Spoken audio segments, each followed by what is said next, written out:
বাংলাদেশের এক নাম্বার ইউটিউবারের শপে চলে গিয়েছিলাম সেদিন। তো এই ইউটিউবারের নাম কি আপনারা অবশ্যই কমেন্ট করে জানাবেন, এন্ড সেখানে কেন গিয়েছিলাম সেই ভিডিও নিয়ে চলে আসলাম আপনাদের মাঝে। চলেন ভিডিওটি শুরু করা যাক। হাই গাইস, আসসালামু আলাইকুম and welcome to my mini blog. তো আরেকটি নতুন ভিডিও নিয়ে চলে আসলাম আপনাদের মাঝে। তো আজকে ব্লগ করার কোনো ইচ্ছেই ছিল না, বাট যমুনায় যাওয়ার পর ভাবলাম যে আপনাদের জন্য করেই ফেলি। তাই যমুনায় চলে আসলাম। তো যমুনায় আসার পর আমরা আজকে যমুনায় এসেছি। আজকে আমরা একটি ফোন কিনবো। আর আমরা তো সবাই জানি যে যমুনায় বাংলাদেশের এক নাম্বার ইউটিউবারের শপ আছে। তো সেখানেও ভিজিট করব, তাই ব্লগটি করা। তো আমরা তাদের শপের অ্যাড্রেস অনুযায়ী চলে যাচ্ছিলাম তাদের শপের ওইখানে। তো কিছুক্ষণের মধ্যে শপে চলে এসেছি TRH এ। তো আসার পর এখানে আমি কিছু ভিডিও ক্লিপ করে নিচ্ছিলাম। তো তাদের কোয়ালিটি কাপড়ের অনেক পরিমাণের ভালো। তো এখান থেকে আমরা মোবাইল কিনতে গেছিলাম, তাই এখান থেকে কিছুই নেওয়া হয়নি। তো তাদের কাপড়ের কোয়ালিটি খুব ভালো।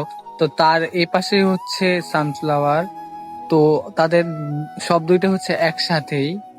তো এই শপের ওনার কারা আপনারা তো অবশ্যই জানেন, তো কমেন্ট করে জানাবেন। তো তারপর আমরা ফোন কেনার জন্য ফোনের এখানে চলে আসো। কিছুদিন আগে বসুন্ধরাতে আমার ফ্রেন্ডের জন্য একটি ফোন কিনেছিলাম। তো মঙ্গলবার বসুন্ধরা অফ থাকে, তাই আমরা আজকে যমুনায় চলে এসেছি।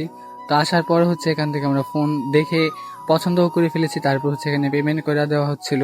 তো আজকে ব্লগ করার কোনো ইচ্ছা হচ্ছিল না, তাই এই অল্পটুকুই ভিডিও করেছি। তো আমার ভিডিওটি ভালো লাগলে অবশ্যই লাইক কমেন্ট শেয়ার করবেন, এন্ড অবশ্যই আমার চ্যানেলটি সাবস্ক্রাইব এবং ফলো করবেন। আল্লাহ হাফেজ।